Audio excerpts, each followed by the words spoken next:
हरे कृष्ण कृष्ण कृष्ण हरे हरे, हरे राम राम राम हरे हरे।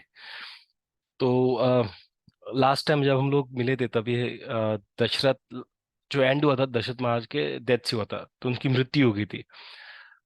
आज हम देखेंगे मृत्यु जैसे होती है तब उसके आगे क्या होता है। तो एंड हुआ था मृत्यु से, मृत्यु के बाद क्या होता है वो डिस्कस नहीं होता लास्ट टाइम, तो वो आज के इसमें डिस्कशन में डिस्कस हो जाएगा।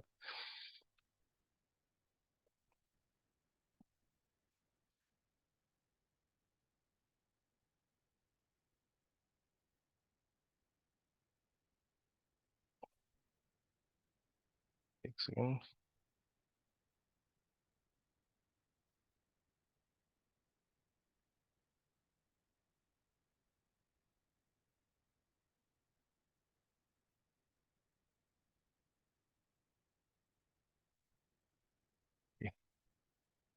अम, तो उसके अगले दिन जो हुआ था, लोगों को पता नहीं था अब तक, जैसे हमने बोला चर्चा की उसमें पता नहीं था कि दशरथ महाराज की अब तो मृत्यु हुई है। तो लोग हमेशा लगे अपने दशरथ महाराज जितने अ, काफी बढ़िया राजा थे कि उनकी जो प्रजा थी उनके लिए उनके पुत्र जैसे थी, और संतान जैसे थी। और राजा जो थे दशरथ महाराज उनके पिता जैसे थे उनके लिए। तो दशरथ महाराज ने दशरथ महाराज जब उनकी मृत्यु, उनके उन्हें अंदाजा नहीं था कि उनकी मृत्यु होगी, तो सारे लोग नाचते खेलते वहां पे आ रहे थे, क्योंकि उनको आदत था राजा के, क्योंकि राजा जिस तरह से उनके लिए कर रहे थे वो भी राजा का गुणगान करते थे। स्टार्ट करते थे राजा का गुणगान करके, उनको प्रेस करके। तो ऐसे सारे लोग वहां पे आ गए राजा को ब्लेस करने के लिए। मॉर्निंग रिचुअल्स, म्यूजिशियन सब वहां पे आ गए, संगीतकार सब। और उनका जो गीत था, संगीत था, पूरे महल में फैल गया था। पूरे महल में उनके ही संगीत का आवाज था। यहाँ पे अंदर के रूम में महाराज को मृत्यु प्राप्त हुई है, बाहर सारे लोग वहां पे फेस्टिवल नहीं बोल सकते क्योंकि रामचंद्र गए थे, उदास थे, लेकिन महाराज के लिए, क्योंकि महाराज की तरफ उनका जो प्रति जो भाव था उसके लिए वो महाराज के लिए संगीत और उनको मिलने के लिए आए थे। तो महाराज के इस दशरथ महाराज के में काफी कुछ अच्छे बात कर रहे थे। और उनके वीणा का जो आवाज था वो काफी सुंदर लग रहा था, मतलब पूरे महल में जो संगीत था काफी बढ़िया लग रहा था। और काफी मतलब वहां पे अगर देखोगे यहाँ पे मेंशन किया गया है कि जो पुरुष थे वो स्त्रियों के साथ, और जो ट्रांसजेंडर रहते हैं, यूनिज रहते हैं, तो उनके साथ वो महल में आते हैं। तो यहाँ पे हम देख सकते हैं कि राजा जो रहता है ऑल इंक्लूसिव रहता है, तो ऐसा नहीं कि सिर्फ एक कम्युनिटी को फेवर किया दूसरे को नहीं, एक जेंडर को फेवर किया दूसरे को नहीं। तो उनके लिए सारे समान रहता है। काम में भी जैसे किसी का कैपेबिलिटी रहे, दैट दैट में बी जेंडर के हिसाब से भी अलग हो सकता है, या किसके हिसाब से वर्ण के हिसाब से अलग हो सकता है। लेकिन उनके कैपेबिलिटी के हिसाब से मेड भी बॉडीली कैपेबिलिटी या फिर इंटेलेक्चुअल कैपेबिलिटी काम डिस्ट्रीब्यूट होता रहेगा अलग अलग। बट अदरवाइज रेस्पेक्ट और उनको जो राइट्स था वो सारे लोगों को सेम था। तो वहां पे सारे लोग आगे सैंडल पे सब बना के वेट कर रहे थे, जो उनको नहलाने के लिए जो मेड्स रहते थे उन्होंने भी सारा तैयारी कर रखा था। उनके नहाने के लिए सारा प्रबंध कर रखा था। और यूजुअली जो ऑयलमेंट्स थे वो डाल के सारे जो नेसेसरी थे सारी चीजें उन्होंने कर दिए थे। और वेट करते राजा का कि अभी राजा सनराइज, सूर्योदय होगा जैसे वो उठेंगे करके। लेकिन सूर्योदय तो हो गया, राजा तो कभी ऐसे लेट आते नहीं। तो उनको थोड़ा सा एंग्जाइटी होने लगा कि हुआ क्या करके, ऐसे क्या हुआ करके। तो यूजुअली जो मेड सर्वेंट्स रहते थे, जो लेडीज रहते थे, वो सारे जो राजमहल के जो बेड्स थे वो अरेंज करते। तो ऐसे राजा के रूम के जो बेड्स क्लीन करने का, टाइडी अप करने का जो उनका काम था, वो भी वहां पे चले गए अंदर के रूम में, क्योंकि वो एनीवेज उनको ऑल टाइम एक्सेस था, उनके पास एक्सेस करता अंदर जाने का। तो वहां पे चले गए और वहां पे उन्होंने देखा कि दशरथ महाराज वहां पे बैठे हुए, मतलब दशरथ महाराज वहां पे लेटे हुए अभी तक बेड पे। तो उन्हें समझ नहीं रहा था कि क्या क्या हो रहा है करके। तो उन्होंने दशरथ महाराज के बेड को टच किया, दशरथ महाराज को नहीं, बेड को टच करके देवर experts, some of them are experts, की वो बता पा रहे थे कि उसमें बेड को टच करके कि ये व्यक्ति में अभी जान है कि नहीं। कैसे मुझे पता नहीं, but may be probably bed को थोड़ा सा नीचे पुश करके कुशन को, बॉडीली मूवमेंट जो होता है वो बेसिस पे देवर एक्सपर्ट। तो उन्होंने वो जब ऑब्जर्व किया सब कंडीशन, तो उन्होंने देखा कि ये लग नहीं रहा है कि मतलब इनमें जान है करके। तो और उन्होंने बगल में देखा कि वहां पे सुमित्रा और कौशल्य जो थी वो नींद में थी, अपने पुत्रों से दूर होने के दुख में। और मतलब मानो जैसे उन्हें भी मृत्यु प्राप्त हो वैसे वो सोई थी। तो उन्हें भी रानियों को भी अंदाजा नहीं था, उनको पता भी नहीं चला, भले उनका हाथ पकड़ के दशरथ महाराज बात कर रहे थे, लेकिन वो इतना दुख में थे राम जी के कि उन्हें अंदाजा भी नहीं था कि क्या हो रहा है करके, और वो रोते रोते वहां पे सो गए थे। तो दशरथ में उनको शायद लगा रहेगा दशरथ महाराज वापस बेहोश हो गए या फिर दशमास हो गए, उन्हें उन्हें वो पता भी नहीं चला, इतने वो दुख में थे। और वो भी वहां पे सो गए, एकदम गहरी नींद में थे।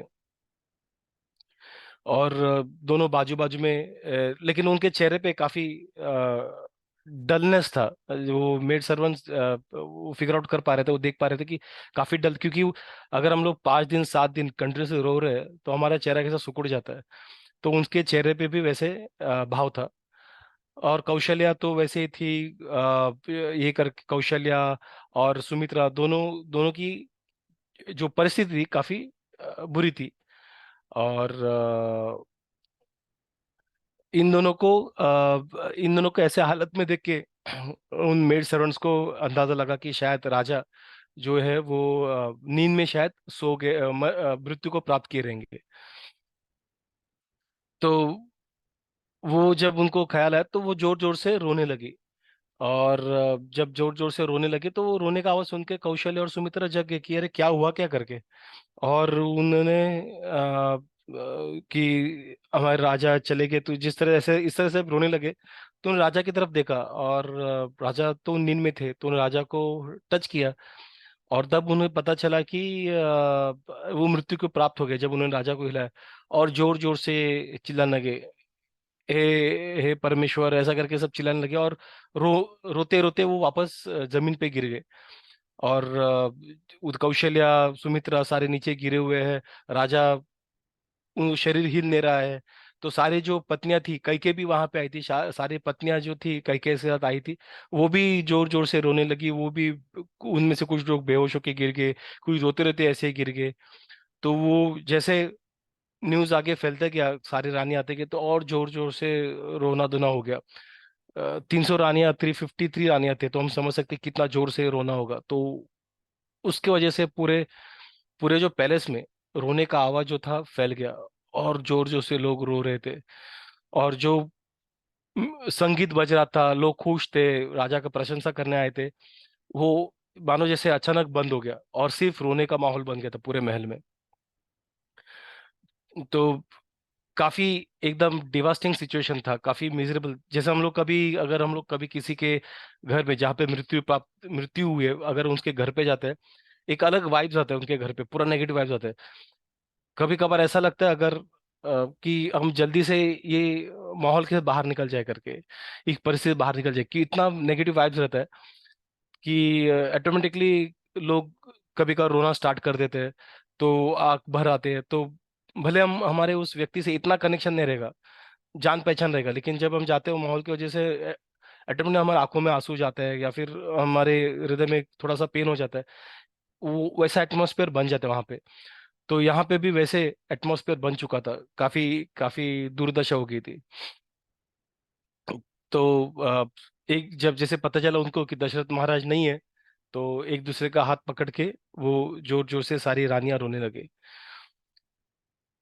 और जैसे वाल्मीकि जी कहते हैं कि ऐसे लग रहा था जैसे समुंदर से पानी खाली हो गया था, मतलब बिना राजा के जो अयोध्या था, ऐसा लग रहा था कि जैसे समुंदर से पानी चला गया हो, या फिर सूरज का प्रकाश चला गया हो। तो इस तरह से लग रहा था। और बाद में कौशल्य भी वो रोते रोते वहां पे आ गई राजा के बाजू में, नीचे नीचे जो गिर गई थी, उठी, और राजा के बगल में वहां पे उनके बेड पे आई, और राजा का सर धीरे से ऊपर करके अपने गोदी में रख के वो और जोर जोर से रोने लगी। और रोते रोते वो कहने लगी कि वो कई कई को कोसने लगी कि तुम्हारा एक ही ऑब्जेक्टिव था कि राजा को छोड़ देना, और तुम्हें सिर्फ अपने पुत्र के बारे में चाहते हो। मैं अभी अभी तुम्हारी इच्छा पूर्ण हो गई है, अभी तुम बिना किसी बाधा के तुम अपना राज्य को एंजॉय कर सकती हो। मेरा पुत्र भी चला गया है वन में, और मेरे पति भी चले गए हैं स्वर्ग में, स्वर्ग लोग सिधार गए। तो अभी मेरी जो भला करने वाले लोग थे, मेरा जो भला वो अभी है नहीं, तो मैं भी जान देना चाहती हूँ। और और मैं अपने पति के साथ और कई के, मेरा और कोई नहीं था। मतलब ऐसा कौन व्यक्ति है जो या ऐसी कौन स्त्री है, पत्नी है, जो दशरथ महाराज के जाने से जिंदा रहने का सोच भी सकती है। सिर्फ कैके को छोड़ के ऐसा कोई भी स्त्री नहीं है, ऐसी कोई भी पत्नी नहीं, सिर्फ कैके ही है करके।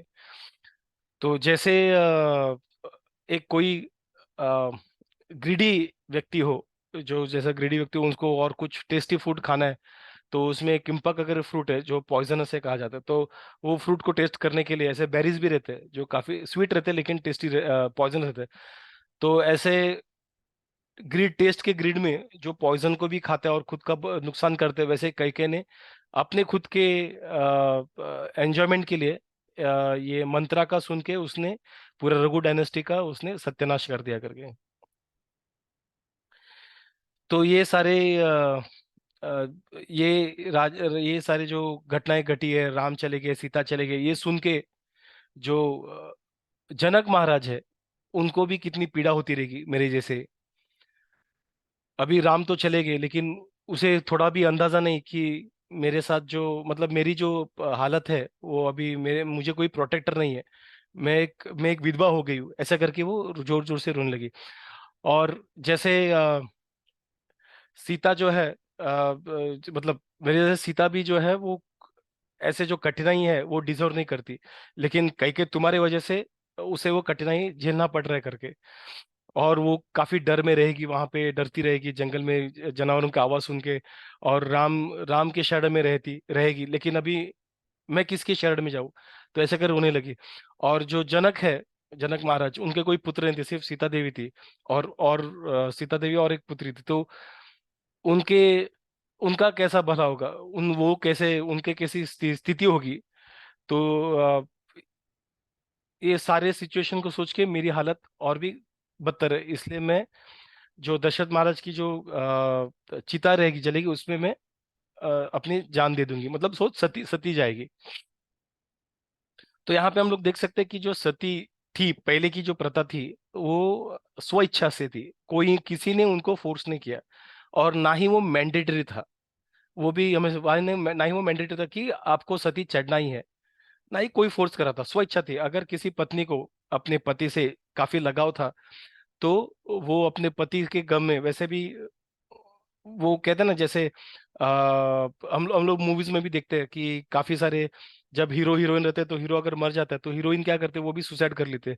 जैसे कौन सा मूवी था वो, कयामत से कयामत तक था, जहाँ पे आ, हीरो को गोली लगता है, हीरो मर जाता है, या फिर हीरोइन, कोई तो दोनों में से एक मर जाता है, तो दूसरा जो है वो भी खुद के पेट में चाकू डाल देते हैं और वो भी सुसाइड कर लेते हैं।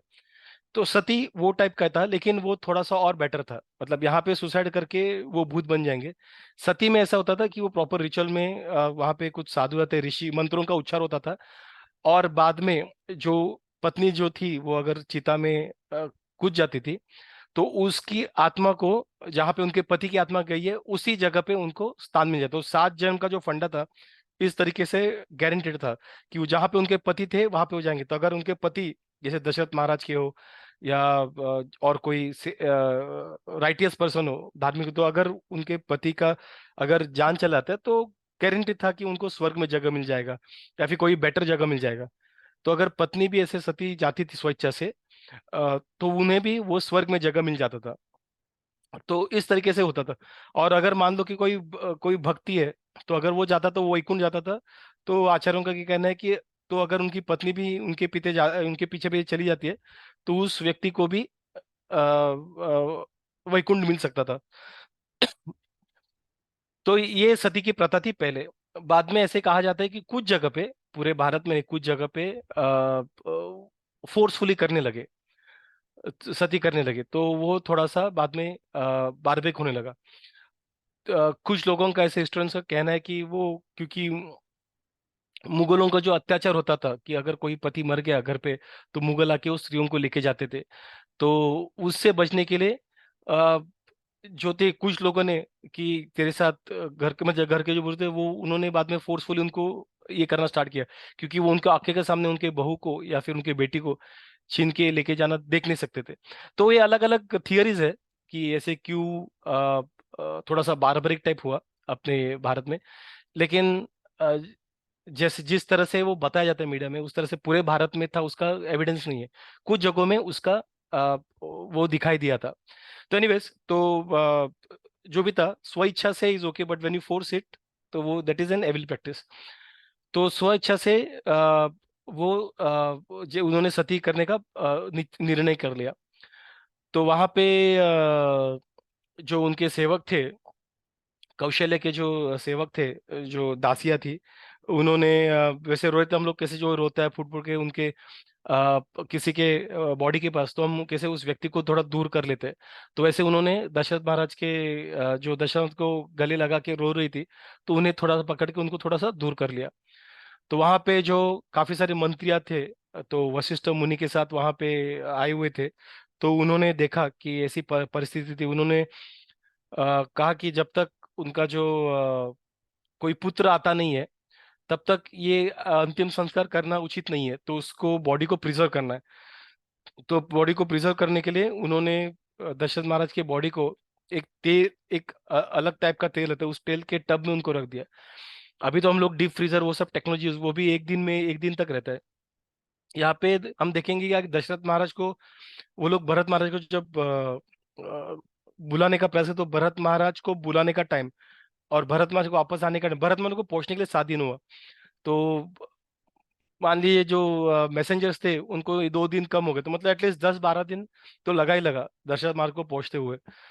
फिर भी वो बॉडी वहां पे प्रिजर्व था। अभी हम लोग जो हॉस्पिटल्स में रहते हैं, जो बॉडी प्रिजर्व वो 20 to 48 आवर्स मैक्स, 48 आवर्स भी नहीं है, शायद 24 आवर्स ही है, तभी भी नहीं होता प्रिजर्व। रामानुजाचार्य, उनकी उनकी जो बॉडी है अभी भी प्रिजर्व्ड है टेम्पल में। मैंने अब तक देखा नहीं, लेकिन उनके फोटोज वगैरह आते हैं और वहां पे उनको उस तेल से इस तरह से प्रिजर्व किया कि अभी भी उनकी बॉडी वहां पे है। उस बॉडी से कुछ बू नहीं आता है, कुछ नहीं, वो डीके जो यूजुअल डीके होता है वैसे धीरे धीरे डीके हो रहा है, लेकिन यूजुअली जैसा होना चाहिए डेड बॉडी को मतलब डीकम्पोजिशन का जो स्पीड है वो काफी काफी काफी हद तक डिक्रीज हो चुका है। और उसको डीकम्पोज भी नहीं बोलते, वो सुकुड़ गया बॉडी। वो तो उस वक्त वो नॉलेज था लोगों के पास कि कैसे प्रिजर्व करना है। तो वैसे वहां पे दशरथ महाराज जी का बॉडी उन्होंने प्रिजर्व करने का सोचा। और उन्होंने काफी सारे प्रबंध करके वहां पे लोग वहां पे उनके बॉडी पे ध्यान रखने के लिए भी थे, कि देखने के लिए कई कुछ एक्सपेक्टेशन के से ज्यादा, अगर ज्यादा डीके हो रहा है क्या हो रहा है, तो उस पर ध्यान रखने के लिए भी थे। और उसी वक्त काफी सारी स्त्रियां उनकी पत्नियां थी जोर जोर से रो रही थी। तो जो बाकी के जो पत्नियां थी वो भी जब रो रही थी, अपनी उनके आंखों में पूरा आंसू था, पूरे उनके आंखों से आंसू जो कि वो उनका आवाज चोक हो चुका था। तो वहां पे वो भी जोर जोर से रो रही थी कि ऑलरेडी हम लोग राम से दूर हो चुके हैं, अभी आपने भी क्यों हमें त्याग दिया। और ये कैके जो क्रूर कैके, उसके वजह से हम राम से दूर हुए और उसके वजह से अभी आप आपसे दूर हुए। तो अपने पति को देख के वो रो रहे थे। और हम जो अपने पति को मारने वाले उस व्यक्ति के साथ हम कैसे जी सकते हैं, और राम हमारा जो प्रोटेक्टर था वो भी नहीं है, तो हम क्या करेंगे करके। और वो कई कई सुमित्रा को देख के भी बोल रहे थे, सुमित्रा और कौशल्य को देख के भी कह रहे थे कि हम राम नहीं है। और ये कई कई की जो अभी ताने रहेंगे, वो जिस तरह से हमारे साथ दुर्व्यवहार करेंगे हम लोग झेल नहीं पाएंगे। तो इसके लिए उन्होंने कहा कि राजा ने छोड़ा ये किया, सारा सारा जो परिस्थिति है, लेकिन आप आप यहाँ से मतलब ये रोते पहले पहले तो ये रोते रोते वापस वो सब बेहोश हो गए थे, सारा ये हो रहा था। लेकिन बाद में उन्होंने रोते रोते उन्होंने कौशल्य को कहा कि तुम हमें छोड़ के मत जाओ करके। इस तरह से जो राजा की इसमें जाने का प्रयास कर रहे थे, तुम अभी हमें छोड़ के मत जाओ, हमें हमें तुम्हारी जरूरत है करके। तो उस तरीके से जोर जोर से रो रहे थे। और पूरा अयोध्या का जो माहौल था पूरा एकदम जैसे सूरज की बिना होता है वैसे पूरा अंधेरा छा गया था दिन के टाइम पे भी। काफी काफी दुख भरा माहौल था। और वहां पे भरत महाराज, उन्होंने सारे जो लोग थे उन्होंने कई कई को उन्होंने वहां पे त्याग दिया था। काफी सिचुएशन काफी बुरा था उन्हें। मतलब वाइब्स थे काफी काफी काफी हद तक वो काफी नेगेटिव हो चुका था। तो रात आई, रात गुजर गई, वापस दूसरे दिन सुबह है। तो जो ब्राह्मण से सारे करने के लिए जो रिचुअल्स करते उन्हें बुलाया गया। तो काफी बड़े बड़े लोग थे, मार्कंडे ऋषि, मौद्गल्य, कश्यप मुनि, कात्यायन, गौतम ऋषि, जबली, ये काफी पॉपुलर नेम्स थे, काफी बड़े ऋषि थे। वो काफी वहां पे आए, वशिष्ठ मुनि के पास आए, क्योंकि काफी बड़े व्यक्ति थे, कोई साधारण व्यक्ति नहीं थे दशरथ महाराज। तो वहां पे आए और उन्होंने वो आपस में जो था वहां पे डिस्कशन होने लगा था। तो वो जहाँ पे जो मंत्री भी थे वहां पे सारे कोर्ट्समैन, तो वो बोलने लगे कि वशिष्ठ मुनि और सारे इन ऋषियों को बड़े बड़े कि दशरथ महाराज चले गए, अपने पुत्र से दूर होके चले गए करके। और वापस जो उनका जो शरीर है, वापस वो जो पांच फाइव एलिमेंट्स है उनमें वापस मिल गए, वो इस पृथ्वी में इनमें वापस सब मिल गए करके। ये एक रात का जो दुख था वो ऐसे लग रहा है मानो जैसे 100 साल गुजर गए। राजा तो चले गए और राम और लक्ष्मण भी वन में चले गए। तो भरत और शत्रुघ्न को यहाँ पे लाना काफी जरूरी है। वो अभी उनके मामा के पास थे, और उनके मामा और उनके माँ के पिताजी के उनके ग्रैंडफादर के पास थे, मैटरनल ग्रैंडफादर। तो अभी सही राजा को चुनना काफी जरूरी है। तो वो कहने लगी कि क्यों एक राजा होना जरूरी है करके, एक किसी भी राज्य में। तो बोलते हैं, किसी भी राज्य में अगर राजा नहीं होगा तो कोई भी, अगर अगर जैसे मान लो अगर कोई ये मेघ जो आते हैं, जो बरसने वाले मेघ जो होते हैं, वो भी बरसते नहीं है। ऐसे बुरी हालत होती है। अगर हम लोग जो सीड्स है वो भी हम लोग बिछा देंगे, वो भी उससे भी हमें कुछ पेड़ आएगा नहीं।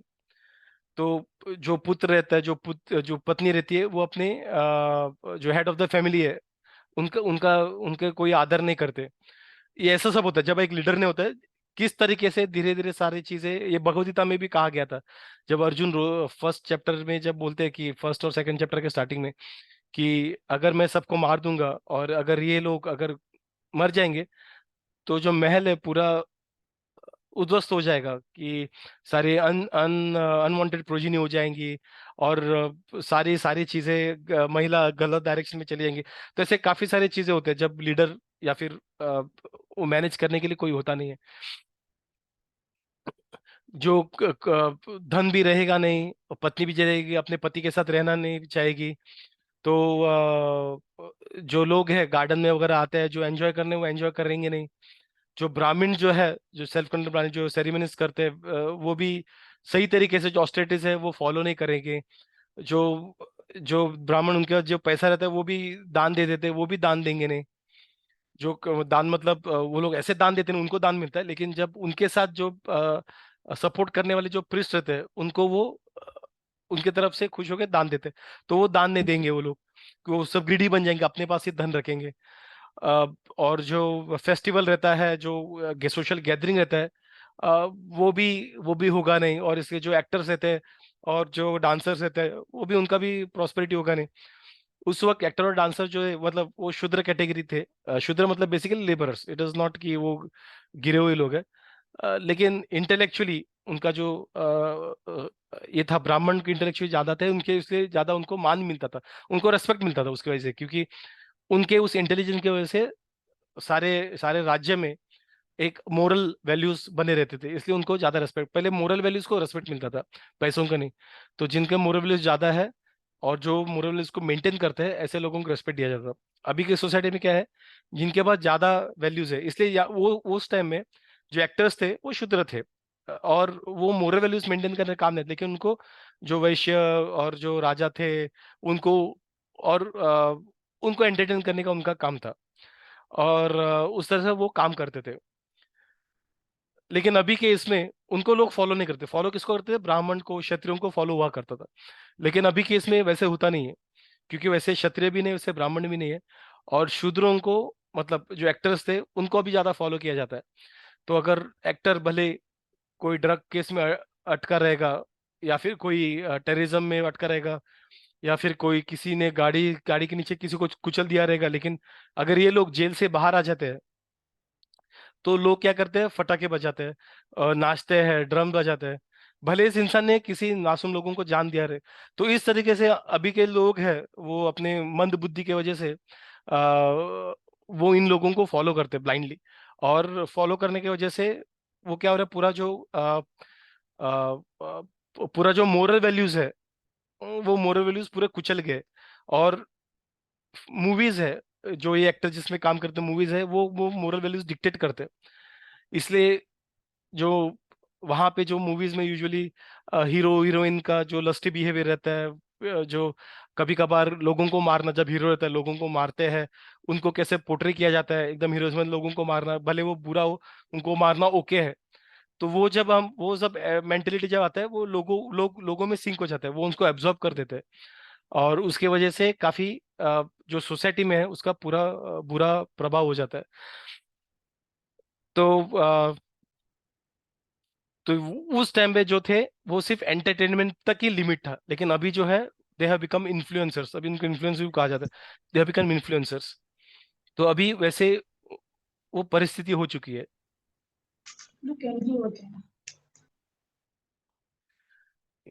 तो जो लीगल लॉ सूट्स जो मेंटेन करने में रहते थे वॉल्फेयर के लिए, वॉल्फेयर के जो शहर के लिए जो लीगल इसमें रहते थे, वो भी अभी सक्सीड नहीं करेंगे, क्योंकि अभी सारे जगह पे न्याय के लिए जगह नहीं रहेगा। और जो जो कथा कहते थे, भगवान की कथा कहते थे, राम जी की कथा होती थी, वो भी सुनने के लिए लोग अभी उत्सुक नहीं रहेंगे। जो जो स्त्रियां थी, सुंदर यंग स्त्रियां थी जो खुद को डेकोरेट करके जो वो गार्डन में आते थे शाम को, वो भी अभी आएंगे नहीं। तो ऐसे काफी सारे चीजें उन्होंने बताया कि जो फार्मर्स थे, वेल्दी पीपल, जो उस वक्त जो फार्मर्स थे काफी वेल्दी थे, अभी भी है, काफी कम है, लेकिन लेकिन उस वक्त जो फार्मर्स थे काफी काफी वेल्दी थे। और वो भी सही तरीके से अपने गाय गो गो की रक्षा नहीं कर पाएंगे। आग बंद करके जो दरवाजा खुल के सोते थे, अभी वैसे भी नहीं कर पाएंगे। तो इस तरीके से वो काफी काफी और चीजें बताते हैं, जैसे वहां पे धनुर्विद्या और काफी कुछ प्रैक्टिसेस नहीं होंगे। मर्चेंट जो है दूर दूर नहीं जाएंगे।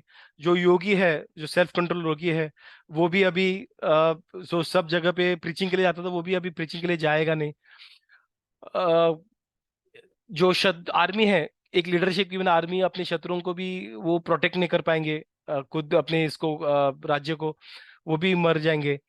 और लोग जो है जो बिजनेस के लिए बाहर जाते हैं, चैरियट्स के लिए जाते थे, जो एक अलग माहौल था जहाँ पे जो हम लोग मूवीज में दिखाते थे, जो इंग्लिश मैन ऐसे पहन के घोड़े पे जाते थे, एकदम पॉश पहन के, वैसे वैसे लोग हमारे यहाँ पे भी हुआ करते थे।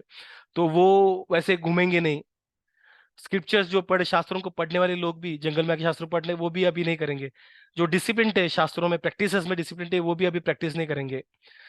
तो ऐसे रहेगा पूरा जो राज्य है। मान लो कि जैसे सूखा हुआ नदी, या फिर सूखी हुई जो जंगल है, या फिर जो किसी जो गाय रहती है, जिसका जो कवर्ड रहता है, जो उनको जो गोपाल वगैरह रहते हैं, दो गोपाल वगैरह रहते हैं, तो वो उनके बिना वैसे उनकी उनकी परिस्थिति हो जाएगी। तो वो कहते हैं कि जो ध्वज है वो बेसिकली अपने चेरियट का एक मार्ग रहता है। तो और जैसे स्मोक है, वो एक अग्नि का एक मार्ग रहता है, मतलब अग्नि, स्मोक है मतलब वहां पे अग्नि है। और वैसे ही हम जो है, हम सारे लोग अपने अपने ध्वज से रिकॉग्नाइज हो, राजा के ध्वज से, मतलब राजा का जो वीरता थी, उनके जो धार्मिक जैसे धार्मिक थे, उसे हम रिकॉग्नाइज है, उसे हम परिचित है करके। और ऐसा राजा अभी स्वर्ग में चला गया है। तो अभी हम लोग बिना पानी की जो मछली है वैसे तड़पेंगे। और जो एथिस्ट है, जो पहले जो मतलब जो भगवान में विश्वास नहीं करते, तो ऐसे लोग पहले राजा थे तो एक बाउंड्री उनके लिए था, लेकिन अभी अभी राजा नहीं है। तो वो वो जब शास्त्रों को अगर फॉलो नहीं करते, एक बाउंड्री फॉलो नहीं, तो वो अभी छूट जाएंगे और काफी हाहाकार मचा देंगे। तो ऐसे करके वो कंक्लूड करते हैं कि जो राजा जो है वो बेसिकली प्रोटेक्टर है सारी चीजों का, इसलिए हमें एक राजा होना जरूरी है। तो वशिष्ठ जी, आप बताइए कि क्या कर सकते हैं ऐसा। ऐसा एक मतलब ऐसे पुत्र से हमें कंटिन्यू करना पड़ेगा, जो एक लीडर जैसे आगे बढ़ेगा। तो वशिष्ठ ने जब ये सारी चीजें सुने, तो उन्होंने बोला कि भरत जी जो है वो उनके उनके ऊपर वो राज्य को सौंपा गया है, और वो अभी वो अंकल के पास है। तो मैं तुरंत ही मैसेंजर्स को भेज के उनको बुलाया था, उसमें इतना सोचने से क्या चीज़ है करके। ऑलरेडी वो डिसाइडेड है, भरत और शत्रुघ्न दोनों आ जाएंगे। तो उन्होंने उनके मैसेंजर्स को बुलाया, जिनका नाम सिद्धार्थ, विजय, जयंत और अशोक और नंदन था। तो उनके पर्सनल मैसेंजर्स थे, उनको बुला के उन्होंने बोला कि तुरंत जाओ और जाके यहाँ से राजा ग्रह करके जो जहाँ पे जो पैलेस है, तो वहां पे जाके भरत को बताओ कि जो फैमिली प्रीस्ट वगैरह है, मतलब वशिष्ठ में सारे लोग हैं, और सारे जो मंत्री हैं आपके अच्छे हेल्थ के लिए, आपके वेलफेयर के लिए इच्छा करते हैं, और आपको तुरंत ही आना है वापस। और काफी एक अर्जेंट टास्क है, आपको तुरंत है ना, एक अर्जेंट काम निकला है, जल्दी आना है। तो वशिष्ठ मुनि उनको कहते हैं, उन मैसेजर्स को, कि उनको ये मत कहना कि राम जी चले गए करके वन में, और उनके पिताजी के मृत्यु के बारे में भी बताना नहीं। और वो जाते वक्त जो सिल्क गारमेंट्स वगैरह है, वो उधर के जो राजा है उनके लिए भी लेके जाना, तुरंत निकल जाना। तो यहाँ पे अच्छे अच्छे से एक सीख मिल जाती है कि जब हम किसी को जो जब जब भी हम लोग बुरा कुछ न्यूज़ देते हैं उनको बुलाने के लिए, तो हम लोग आज भी बहुत लोग फॉलो करते हैं, हम लोग बोलते हैं कि तुरंत आ जाओ। हम लोग कभी यूजुअली कहते नहीं कि उनकी मृत्यु हुई है, यूजुअली हम लोग कहते हैं कि उनकी हालत काफी बुरी है, जल्दी आ जाओ करके। तो यहाँ पे भी तो वो भी नहीं कहा जाता, उनको सिर्फ बुलाया कि जल्दी आ जाओ, अर्जेंट मैटर है, यहाँ पे आना है करके। ताकि वो व्यक्ति जब अगर ऐसा न्यूज़ सुनेगा तो वो वहां पे बेहोश हो जाएगा, वहां पे रोएगा। वो आते आते वापस पता नहीं कितने और समय रोते रोते जाएगा, कैसा होगा क्या होगा पता नहीं, उनको संभालने के लिए लोग रहेंगे कि नहीं उनके आसपास। तो ऐसे काफी सारे रीजन है, उसकी वजह से उनको वो पहले और आते आते उनका हालत खराब हो जाएगी, उसके बाद जो विधिया है वो कर नहीं पाएंगे। तो अर्जेंट काम के लिए आना है, या फिर हम लोग जैसे बोलते हैं कि वो उनकी हालत थोड़ी बुरी है, जल्दी आ जाओ करके। तो लोग जो है वो एटलीस्ट, मतलब वो प्रिपेयर्ड रहते हैं कुछ बुरा है करके, लेकिन फिर भी दे हैव दैट करे, दे हैव दैट क्या बोलते हैं उसे, माइंडसेट है कि वो आके वहां तक पहुंचे करके जल्द से जल्द, ना कि वो उधर रोके और समय डाले, या फिर उधर रोते होते आते हैं तो उनका जो कैपेसिटी उधर ही कम हो जाए करके। और यहाँ पे वो भी है कि उन्होंने भले दुखद सिचुएशन है, लेकिन जब वो उनको दूसरों को जब मिलने जाते हैं, तब उनको ग्रीट करना नहीं भूलते। तो उनके लिए जो गारमेंट्स है जो भी है वो उन्होंने दिया हुआ है।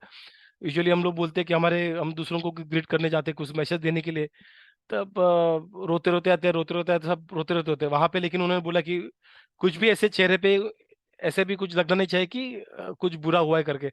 फेस स्माइलिंग रखो, और उनको जो गिफ्ट उनके राजा को देना है दे के उन भरत महाराज को अर्जेंटली बुलाया करके बोल दो। तो जैसे मैसेंजर्स आए, तो वो वहां पे तुरंत निकले के किंगडम की तरफ। और उन्होंने पहले घर गए, सारा अरेंजमेंट किया, सारे प्रिपरेशन किए, क्योंकि काफी लंबा ये तो प्रवास था। तो उस तरीके से आके वो निकल गए फटाफट, एकदम स्पीड में चले गए, तो वेस्ट डायरेक्शन में चले गए। वहां पे उन्होंने बताया वाल्मीकि जी ने कि कैसे कैसे डायरेक्शन में कैसे, मतलब कहाँ कहाँ से गए। तो अपरतला माउंटेन के वहां से चले गए, उसके उधर से वो मालिनी करके नदी के बैंक पे जा रहे थे। उधर से उन लोगों ने गंगा को क्रॉस किया सिंगापुर के यहाँ पे, और वहाँ पे कुरुजंजला करके वहां से उस शहर से वो पांचाल के वहां पे पहुंचे। मतलब हस्तिनापुर से जाके वो पांचाल, मतलब थोड़ा अफगानिस्तान साइड पे पहुंचे। और उन्होंने सरदंद करके नदी है, उनको उसको क्रॉस किया। वहां पे सत्योपचयचर करके सत्योपयचन करके जो पेड़ है, वहां पे पहुंचे। और उन्होंने काफी वो डिवाइन पावर वाला पेड़ कहा जाता था। और उनको उन्होंने उनके इर्द गिर्द घूमे और उनको दंडवत करके वहां से आगे कुलिंगा सिटी में चले गए। वहां से ऐसे काफी सारी जगह पे जाके वो सुदामा माउंटेन की तरफ पहुंचे। और ऐसा लंबा जो प्रयास करने के बाद वो गिरिव्रज में पहुंचे, जो के किंगडम का कैपिटल सिटी था। वहां पे गिरिव्रज में पहुंचे। और वहां पे पहुंचने के बाद बिना, वह थके हुए थे लेकिन बिना और कुछ डिले करते हुए उन्होंने जो है भरत महाराज को वहां पे मिलने के लिए गए। अभी उसी समय जब वो आ रहे थे उनके मैसेंजर्स, तो भरत महाराज भी थोड़ी उनकी, उनको सुबह के टाइम पे, थोड़ा सुबह हो डॉन के टाइम पे था, उनको कुछ बुरा सपना आया और वो डर के वहां पे उठ के बैठे। तो ऐसे डरे हुए देख के उनके जो लोग थे उन्होंने काफी अच्छे से उनको संभालने का ट्राई किया, कुछ जोक्स कहने का ट्राई किया, कुछ म्यूजिक करने का, बजाने का ट्राई किया। लेकिन इन सारे चीजों से उनके मन को शांति नहीं था। तो उनके मित्र ने बोला, अरे क्या हुआ, हम लोग इतने सारे तुम्हारे मित्र हैं, तुम किस चीज से इतने दुखी हो, क्या वो बताओ करके। तब भरत महाराज रिप्लाई करते हैं कि ये चीज सुनो अभी कि क्या हुआ मेरे साथ में। आज सुबह में डॉन के टाइम में मैंने देखा कि मेरे पिता जो थे वो एकदम दुबले पतले लग रहे थे, उनके बाल भी बिखरे हुए थे। और उनका जो शरीर था वो काफी गंदगी से भरा हुआ था। और ऊपर से मानो जैसे पहाड़ से कोई गंदगी नीचे गिर रहा है। और वो एक गोबर के पौंड में गिर गए करके। तो वो पौंड में वो फ्लोट हो रहे थे, ऐसा उन्होंने देखा था। और वो कुछ तेल जो है वो गिरे, पी रहे करके। और वो पीते पीते वो जोर जोर से हंस रहे, बार बार हंस रहे। तो उसके बाद उन्होंने देखा कि मैंने उनको जो राइस है और जो सीजम सीड्स है, हम लोग यूजुअली पिंडदान में करते थे, राइस और सीजम सीड्स जो रहते हैं, तिल जो रहता है, उससे हम लोग कुछ पिंड बनाते हैं। तो वैसे ही पितृपक्ष ही चालू है अभी, तो ये पिंड दान काफी जगह पे होता है। तो ऐसे पिंड बनाते हैं, तो उसको सपने में ऐसा दिखा कि वो पिंड बना के, मतलब वो राइस बना के वो उनको दे रहे। और उनका जो तेल लगा हुआ उनके शरीर तो वापस अंदर बाहर जा रहा है, वो गोबर के जो पुल में से। उस सपने में उन्होंने ये भी देखा भरत महाराज में कि जो समुंदर था वो पूरा सूख गया था और चांद जमीन पे गिर गया था। तो काफी सारे अपशकुन वो देखने लगे थे। तो ऐसा लग रहा पूरा जो पृथ्वी है पूरा अंधकार से फैला हुआ है करके। तो और अचानक से एक अग्नि आके जो पृथ्वी है फट गई थी। पृथ्वी फट गई थी, उनके पैरों के नीचे जमीन फट गई थी। काफी सारे पेड़ और जो पेड़ सूख गए थे, और जो जो अलग अलग पहाड़ है वो पूरे स्मोक से कवर्ड हो चुके थे। तो उन्होंने सपने में वापस अपने पिताजी को काले कपड़ों में देखा। और इस बार वो एक सीट में बैठे थे, एक आयन लोखंड के बने हुए सीट में वहां पे बैठे थे। और वहां पे बैठ और वहां पे उनके साथ उनके आसपास में कुछ स्त्रियां थी जो काली कपड़े पहने हुए थे, ऐसे ब्राउनिश कम्प्लेक्शन, और वो उनको देख के जोर जोर से हंस रहे थे। अ, और उन उस राजा के गले में लाल कलर का फूल था। और उसके जो शरीर थे लाल सैंडल पे से ये किया था, उनको कवर किया था, पूरे बॉडी पे लगाया था। और वो जो जिसमें बैठे थे वो एक चैरिट में था जो कुछ गधों को लगाया हुआ था। गधे उनको, गधे थे घोड़े के बदले, वो गधे उसको आगे लेके जा रहे थे। और फाइनली वो बोल रहे कि मैंने एक राक्षस को देखा जो लाल कपड़ों में थे, काफी गंदी लग रही थी, और वो राजा को घसीट के लेके जा रही थी। तो ऐसे ऐसा जो था वो काफी डरावना सपना मुझे आया था। तो मुझे ऐसा लग रहा है कि या फिर मैं, या फिर राम जी, या फिर राजा, या फिर लक्ष्मण, किसी की मृत्यु हो जाएगी करके। कहा जाता है कि ऐसे किसी व्यक्ति को चैरिट पे बिठा के अगर गधों से लिया जाए, ऐसा सपना अगर दिखता है तो उस व्यक्ति का मृत्यु जल्दी ही निश्चित है करके। तो ये सारे एक ही सपने उनको काफी सारे ऐसे अपशकुनी चीजें देखने लगे थे। तो और बोलते इसी वजह से मैं आप लोगों से अच्छे से बात नहीं कर पाता, काफी डिस्ट्रेस लग रहा था। तो मेरा मन किसी चीज में लगने रहा करके। तो मुझे सिर्फ डर, मेरे मन में सिर्फ डर ही बैठा हुआ है करके। तो इसके वजह से मेरे आंखों के सामने से वो जो चित्र है अलग अलग मेरे सपने वो जा भी नहीं रहे करके, और मेरे हृदय में काफी डर बैठा हुआ है। तो वैसे वो जब बात बता रहे थे, वहां पे जो अयोध्या से जो 5 मैसेंजर्स को भेजा था, वहां पे वो पहुंचे, और उन्होंने कैकेय के राजा को मिले। उनके जो पुत्र थे, मतलब जो भरत महाराज के जो मामा थे, युद्धजीत, उनको भी मिले, और उनको उनको पैर वैर पड़े, उनको दंडवत किए। और उन्होंने भरत महाराज को कहा कि वशिष्ठ मुनि जो है, उन्होंने आपके हालचाल को पूछा है और आपको तुरंत आने के लिए कहा है। काफी एक अर्जेंट मैटर है, जिसके लिए वजह से हमको आपको तुरंत आना है। और आप आपके मामा के लिए और सबके लिए, राजा के लिए यहाँ पे गिफ्ट भेजे हुए हैं।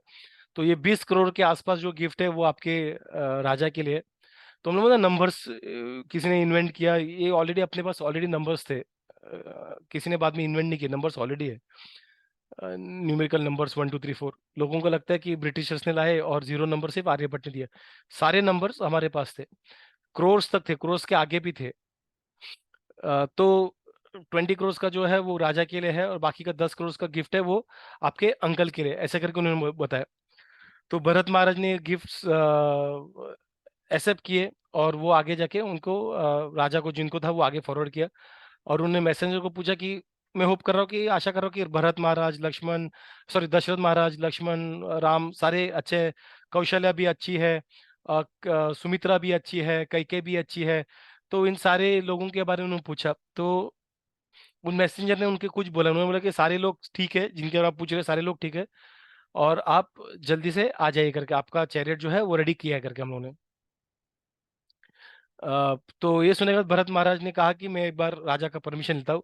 तो उन्होंने उनके ग्रैंडफादर को पूछा कि किसी चीज़ की वजह से मुझे अर्जेंटली बुलाया गया है, तो मुझे प्लीज जाने दीजिए करके। तो उनके जो मामा थे, उनके जो ग्रैंडफादर थे, तो काफी उनसे लगा तो भरत महाराज के, तो उनको फोरहेड पे किस करके, उनको हक करके, उन्होंने उनको जाने का परमिशन दे दिया।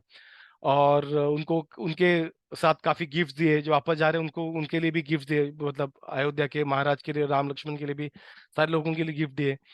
तो उनके साथ काफी सारे एलिफेंट्स भी भेजे, काफी सारे कुत्ते, जो काफी वेल रेस कुत्ते थे, जो इनर कंपार्टमेंट में रखते हैं, जो बॉडीगार्ड जैसा काम करते हैं, वो भी उन्होंने भेजा। मतलब उनके दांत इतने स्ट्रांग थे कि वो किसी को चीर फाड़ सकते थे। वेल्थ भी दिए उन्होंने, काफी धन दौलत दिया। तो लेकिन ये सब लिए भरत महाराज तो काफी एंग्जाइटी में थे कि अर्जेंट ऐसा क्या था कि उन्होंने बोला, वशिष्ठ ने ऐसा कोई बुलाता नहीं है। और उनको ऊपर से सपना भी आया था, तो वो काफी एंग्जाइटी में थे। सो शत्रुघ्न के साथ वो चले गए। तो वहां पे जाने के बाद उन्होंने वापस उनका जो प्रवास था, जो उनका तो प्रवास था वो उन्होंने बताया। तो सुदामा रिवर, रिवर सुदामा के बारे में हम लोग ने लास्ट में सुदामा क्रॉस करके वो कैपिटल सिटी में पहुंचे। तो जाते वक्त भी वो सुदामा से क्रॉस किया, तो उन्होंने प्रॉपर जो ऑर्डर था वो उन्होंने बताया कि कैसे गया था। बाद में उसके बाद हलादिनी और शतद्रु रवि से वो रिवर से क्रॉस किया उन्होंने, नदी से। बाद में अपर परपत करके रीजन है, उधर से क्रॉस करके सतद्रु करके रिवर था। अभी ये सारे नदियों के नाम चेंज हुए। और जहां तक मैं समझ पा रहा हूँ, क्योंकि वो पांचाल एरिया से बाहर था, मतलब वो काफी काफी आउटस्कर्ट्स में था, अभी के बाउंड्री के बाहर रहना चाहिए, इंडिया के बाउंड्री के। तो उसमें बाद में वो आगे आते चित्ररथा करके जंगल से गुजरे, सरस्वती गंगा के जो कॉन्फ्लुएंस है, मिलन है, वहां से गुजरे। वहां पे बरुंडा करके जंगल से गुजरे, कलिंगु, यमुना, ऐसे सारे जगह उधर बीच में ब्रेक लिया। बाद में गंगा नदी को उन्होंने क्रॉस किया। तो ऐसे काफी जगह से वो गुजरते जा रहे थे। और उज्जीहन गार्डन से गुजरते हुए गोमती, स्तनुमति, स्तनुमति करके ऐसे काफी जगह से वो गुजरते जा रहे थे। और ऐसे करते करते वो उन्होंने अयोध्या को वहां पे देख लिया। अयोध्या उनको दिखने लगे दूर में। तो अयोध्या को देख के उन्होंने, जब अयोध्या को देखा, तो उन्होंने अपने जो चैरियट था उनको पूछा कि मैं अयोध्या को देख तो पा रहा हूँ एक दूर से, लेकिन इतना क्लियर नहीं, पता नहीं चल रहा कि क्या हुआ करके, कि उनके जो राज ऋषि हुआ करते थे, वो सब दिखने रहे। मतलब मुझे अयोध्या अब तक क्लियर दिखने रहे। यूजुअली मतलब अयोध्या देखना मतलब ये सारी चीज दिखने चाहिए थे, लेकिन उनको दिखने, तो वो बोल रहे कि अयोध्या शहर ऐसा दिख रहा है, लेकिन पूरा अयोध्या क्लियरली दिखने रहा, मतलब ये जो लोग दिखने चाहिए थे, जो राज ऋषि ब्राह्मण ये सब वो दिखने रहे। कि जो लोगों के जो आवाज आती थी वो मुझे आ नहीं रही है। जो लोग गार्डन में घूमते थे वो दिख नहीं रहे। किसी में चीयरफुलनेस दिख नहीं रहा है। लोगों ने गार्डन तो पूरा सुनसान, ऐसा अगर शहर पूरा एकदम जंगल जैसा लग रहा है। सुनसान जंगल जो और रोते हुए जंगल सा लग रहा है। तो काफी लोग जो दिखते थे शहर के अंदर बाहर आते थे वो भी नहीं रहे, पूरा एंट्रेंस सुनसान लग रहा है। पेड़ पौधे भी एकदम सूखे लग रहे हैं कि और जो फ्रेग्रेंस हुआ करता था चाहे सैंडलवुड का, इंसेंस का, जो पूरे अयोध्या में भरा हुआ रहता था, मतलब घर के बाहर निकले तो सैंडलवुड का स्मेल आता था। मतलब आप समझ सकते हैं, जैसे हम लोग अभी गाँव में जब हम बाहर आते एक अलग सा स्मेल आता है मिट्टी का, या फिर कभी कुछ एक अलग सा स्मेल आता है, वो स्मेल एकदम फ्रेश लगता है। तो उस वक्त वो सैंडलवुड का स्मेल आया करता था, तो वो आने रहा है। तो ऐसा हो क्या रहा है करके, म्यूजिकल इंस्ट्रूमेंट्स का आवाज नहीं, मृदंगा का, वीणा का, ऐसे कुछ भी आने रहे। तो ये देख के मुझे और डर लग रहा है कि हो क्या रहा है करके। तो ये देखे अंदर वापस वो जोर से अंदर, मतलब और स्पीड से अंदर जाने लगे। तो अंदर आते ही जो द्वारपाल थे उन्होंने उनका जय जयकार किया, लेकिन वो फील नहीं कर पाते वाइब्स। तो उन्होंने पूछा कि मैं इधर यहाँ पे जोर एकदम जल्दी में लाया गया था, कि इसकी वजह क्या है करके, ऐसा क्या हुआ जिसकी वजह से मुझे यहाँ पे लाया गया करके। मेरा मन ऐसा लग रहा है कि काफी कुछ बुरा हुआ है करके। सारे जो घर है वो गंदे लग रहे हैं, ऐसा कभी हुआ नहीं करता था। और वो जो सुंदरता थी वो अभी दिख नहीं रही है। जो वर्शिप करते थे उसमें जो ऑब्लेशन वो कोई दे नहीं रहा है, फैमिली के लिए खाने के लिए ये नहीं है, खाना नहीं है, वैसे लग रहा था। चीयरलेस लग रहे थे लोग, उनमें कोई जान नहीं ऐसी लग रही थी। सारे जगह पे जो था वो अपशकुन ही दिख रहा है सब जगह पे। और जो मार्केट प्लेस हुआ करता था वो काफी स्ट्रांग होता, हम लोग काफी बार इसकी मार्केट प्लेस के बारे में हम लोगों ने सुना था काफी बार, राम जी के तभी भी बात हुई थी। तो इससे पता था कि जो मार्केट था काफी क्राउडेड और काफी वहाँ पे डील हुआ करते थे। जैसे लोग आते जाते थे बाहर से, लोग आके वहाँ पे कुछ डील्स का किया करते थे, वहाँ पे ट्रेडिंग हुआ करता था। पहले वो बाद में ट्रेडिंग लाया नहीं ब्रिटिशर्स ने, वो पहले ही हुआ करता था ट्रेडिंग्स, ट्रेडिंग सब हुआ करता था। तो ऐसा सब कह के भरत महाराज ने अयोध्या के राजा की तरफ जो रोते रोते गए।